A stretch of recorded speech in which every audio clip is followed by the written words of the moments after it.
it wasn't a combat built around them defeating the enemy.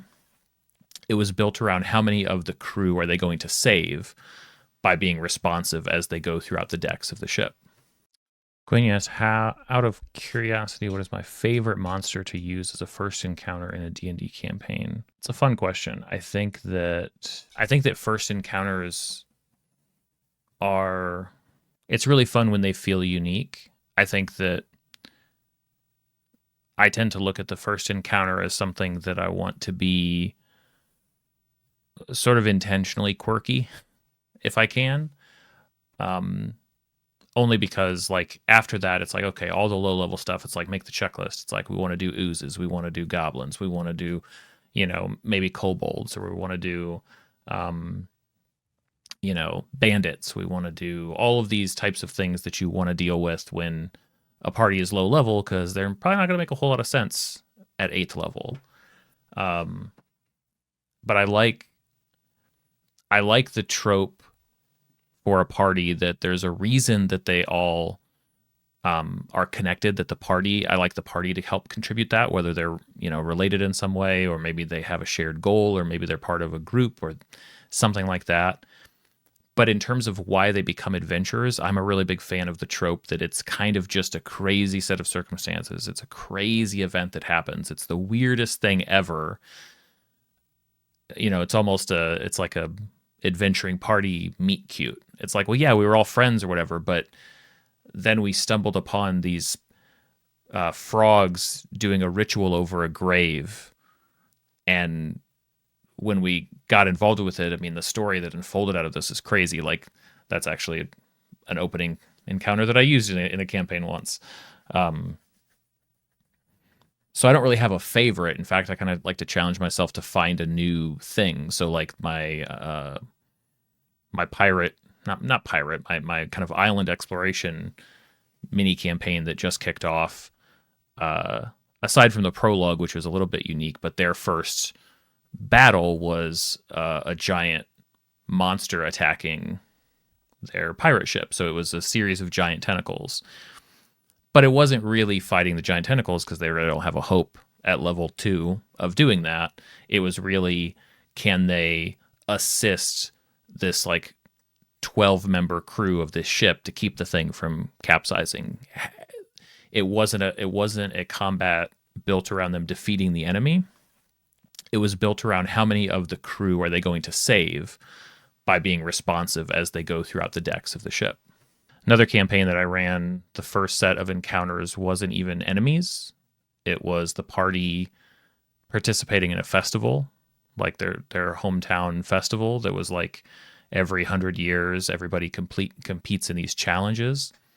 And one of those challenges sort of led them out into the forest where they stumbled upon some goblins, and the story kicked off from there.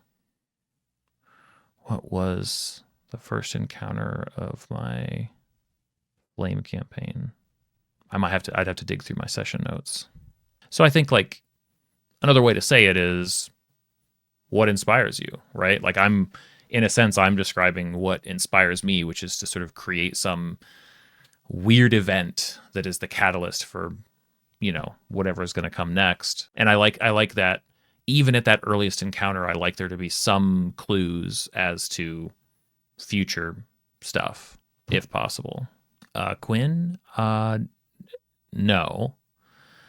So I run 3 campaigns with friends right now.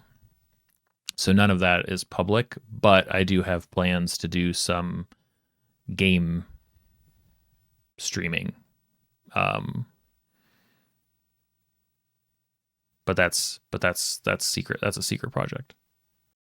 So last night I ran a slasher, like a one shot inspired by slasher movies, and it was super fun.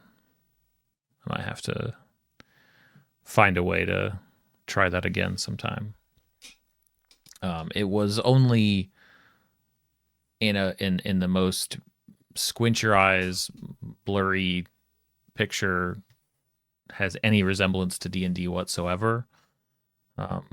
because I had to kind of boil everything down a little bit, but it ended up being really fun.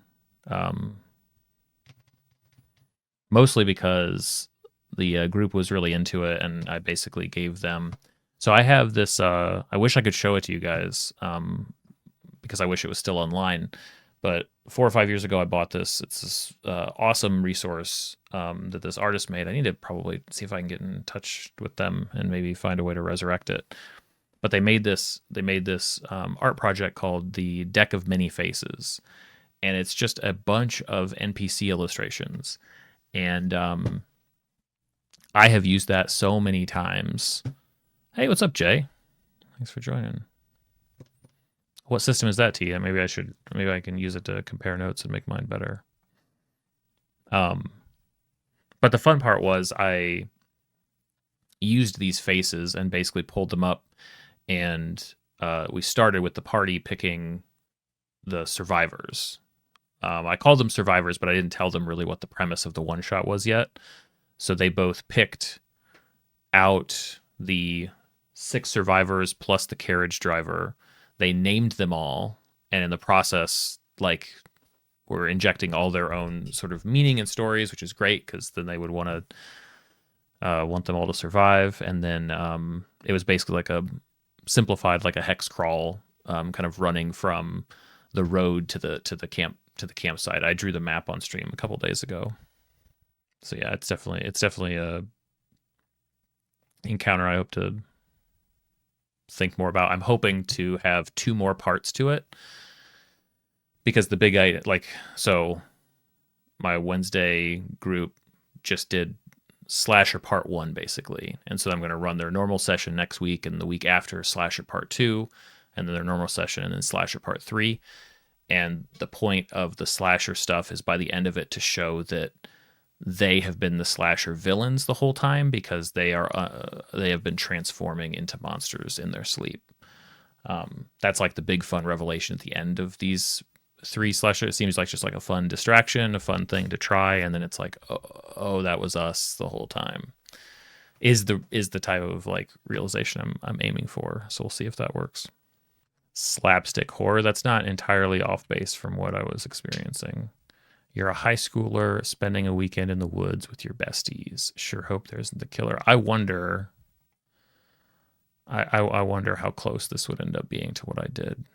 Well, I did say so that the neat part was it was all like on the digital hex grid was where the entire game existed. So I used D&D Beyond's map.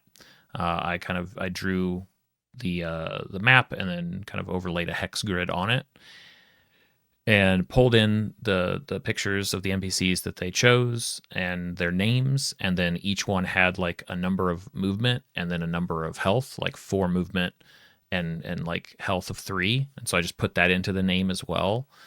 And I gave them the option if they wanted to shift around the numbers. So maybe they wanted to move some movement to health, and they proposed, what if the entire group had it was all shiftable, so they could like make the old man slower and move his speed over to somebody else. I was like, hey, if you guys want to do that.